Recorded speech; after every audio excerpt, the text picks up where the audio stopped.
Eh, Abis jual motor itu saya tanya-tanyain, itu udah nggak ada nggak bisa dihubungin lagi. Pengacaranya hilang, Iya. ghosting lah. Akhirnya saya dihubungi oleh Pak Jainuddin.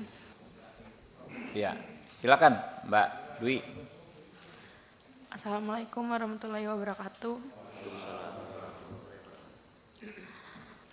Saya mau menceritakan tentang kejadian yang saya alami. Jadi posisinya saya kan lagi kerja. Tanggal berapa itu Mbak Dwi? Tanggal 17 Oktober jam 9 malam. Jam 9 malam 2024 ya. 17 Oktober 2024. Si pelaku dari luar masuk ke dalam toko, terus duduk di sofa, terus dia mesen GoFood. Setelah abang GoFoodnya datang, di situ dia nyuruh saya nganterin makanannya ke kamar pribadinya. Terus di situ saya nolak karena di situ bukan tugas saya juga, makanya saya nolak. Ada hal lain juga dari sebelum kejadian ini, dia juga pernah ngatain saya miskin, babu. Terus dia juga sempat ngomong, orang miskin kayak lu nggak bisa masukin gue ke penjara, gue nih kebal hukum. Dia sempat ngomong kayak gitu. Terus saya di situ mau resign, tapi ditahan sama adiknya si pelaku. Akhirnya saya dan karyawan yang lain minta untuk bikin perjanjian kalau saya nggak mau nganterin makanan si pelaku lagi. Dari situ saya nolak. Pas saya nolak berkali-kali, dia ngelempar saya pakai patung, terus ngelempar saya pakai bangku, habis itu ngelempar saya pakai mesin edisi BCA. Habis itu saya ditarik sama ayahnya si pelaku. Terus karena HP sama tas saya masih di dalam, akhirnya saya balik lagi ke dalam, tapi saya malah dilempari lagi pakai kursi. Akhirnya saya kabur ke belakang ke tempat banyak oven. Di situ saya nggak bisa kemana-mana. Akhirnya saya dilempari lagi pakai barang-barang. Terus yang endingnya di situ saya dilempar pakai loyang kue sampai kepala saya berdarah. Jadi berkali-kali itu Mbak ya? Iya. Dari jam 9 itu ya? Iya. Pertama setelah dia minta Mbak Dwi mengantarkan makanan nggak mau, dia sudah melempar. Ya, waktu mau pulang dilempar lagi sampai kena. Itu kena semua itu ya? Kena semua ke badan saya semua. Ke badan. Oh, nggak ada yang nolong waktu itu? Nggak ada. Nggak ada. Teman-teman yang lain nggak ada ya di situ ya? Nggak ada, saya di situ cuma berdua sama teman saya satu. Oke. Terus sampai akhirnya waktu mau ngambil handphone itu dilempar, Mbak Dwi tersudut ya? Iya. Kena kepala itu ya? Kena kepala. Itu yang ada bocor di foto itu ya? Iya. Di situ ya. Nah, lantas apa yang terjadi, Mbak? Terus di situ pas udah berdarah, tapi saya nggak tahu kalau di situ udah berdarah, tapi saya udah megangin kepala saya begini. Terus dia mungkin dia udah ngeliat duluan darah, terus dia kabur ke belakang, baru saya bisa kabur keluar toko. Yang dia ngomong apa? Saya kebal hukum itu sebelum melakukan apa setelah melakukan? Itu dia kejadian sebelum ini. Jadi ada kejadian lain sebelum kejadian itu? Iya ada. Tanggal berapa kejadian yang lainnya, Bu? Bulan September. Oh, jadi sering dia melakukan hal seperti itu. Selain kepada Mbak Dwi, ada kepada yang lain juga? Kenapa? Selain kepada Mbak Dwi, ke karyawan lain ada dilakukan juga? Kalau ke karyawan yang lain mungkin dari mulut aja. Omongan, verbal. Iya. Oke, tapi yang Mbak Dwi bulan September sudah pernah dilempar juga? Iya, tapi di situ dia lempar saya pakai tempat solasi, itu kena kaki saya. Kena kaki? Oke. Kalau terus dia juga lempar saya pakai meja, tapi nggak kena. Nggak kena. Nah, makanya dia ngomong karena merujuk ke kejadian sebelumnya bahwa dia kebal hukum. Iya. Oke. Sampai setelah berdarah, Mbak dibawa ke rumah sakit gitu? Ke klinik. Ke klinik penggilingan situ? Iya. Oke, lanjut. Abis kejadian itu langsung lapor ke Polsek Cakung. Ke Polsek Cakung. Rawamangun dulu. Rawamangun. Iya, tapi di situ emang nggak bisa nanganin karena. Oke, kejadiannya di Cakung. Akhirnya dirujuk ke Cakung, Yang di Cakung juga nggak bisa nanganin juga. Kenapa yang Rawamangun menolak? Apa alasannya waktu itu? Mungkin TKP-nya. TKP, oke. akhirnya saya disuruh ke Polres Jatinegara, Jakarta Timur. Ke Polres Jakarta Timur di Jatinegara. Iya. Itu hari itu juga, hari yang Hari sama. itu juga, Jadi hari itu Mbak bolak-balik ke 3 kantor polisi. iya. Diantar siapa? Teman-teman sama keluarga. Oke. 17 Oktober Mbak bolak-balik 3 kantor polisi. Akhirnya diterima di Polres Jakarta Timur di Jatinegara itu ya? Iya. Oke, lanjut. Paginya langsung visum, terus Visum.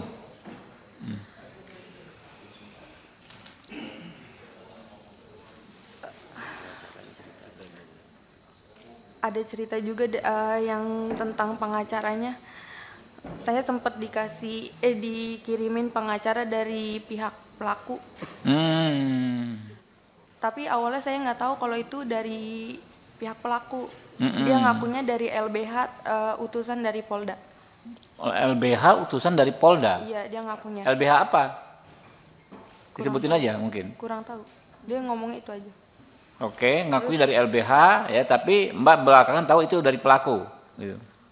Awalnya nggak tahu. Oke. Terus pas pertemuan di Polres pengen BAP, di situ dia ngasih tahu kalau dia disuruh sama bos saya. Siapa namanya? Absya. Nama pengacaranya. Nama pengacaranya? Enggak. Pengacaranya siapa namanya? Bosnya siapa namanya? Pengacaranya saya nggak tahu namanya. Iya, nama Bosnya, bos Anda siapa? Linda. Oh, Bu Linda ya. Nah, makanya namanya itu Linda apa ya? Linda. Oke, lanjut. Terus akhirnya mama saya ganti pengacara. Di situ pengacara yang keduanya enggak.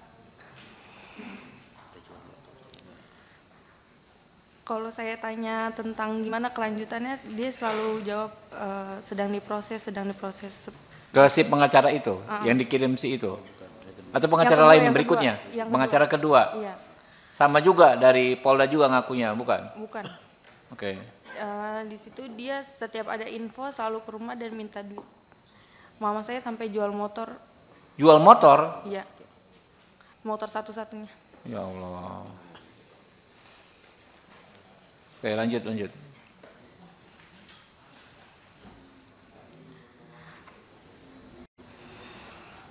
Lanjut, santai aja.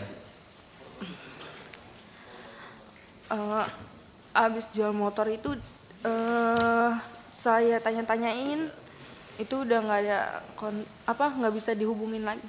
Pengacaranya hilang, ghosting lah. Akhirnya saya dihubungi oleh Pak Jainuddin. Oke, dari tim ini ya, timnya Pak John ya. Iya. Oke. Saya juga dikasih bantuan oleh Bang John kerja di perusahaan High Five. Sama saya juga kuliahkan di universitas terbaik di Jakarta. Sampai lulus. Alhamdulillah ditolong ya. Jadi selanjutnya didampingi tim lawyernya dari Pak John ya nih ya. Iya. Iya, betul. Oke. Sampai akhirnya kemarin ditangkap, coba cerita terus dilanjutkan. Mungkin tim advokasinya bisa ini.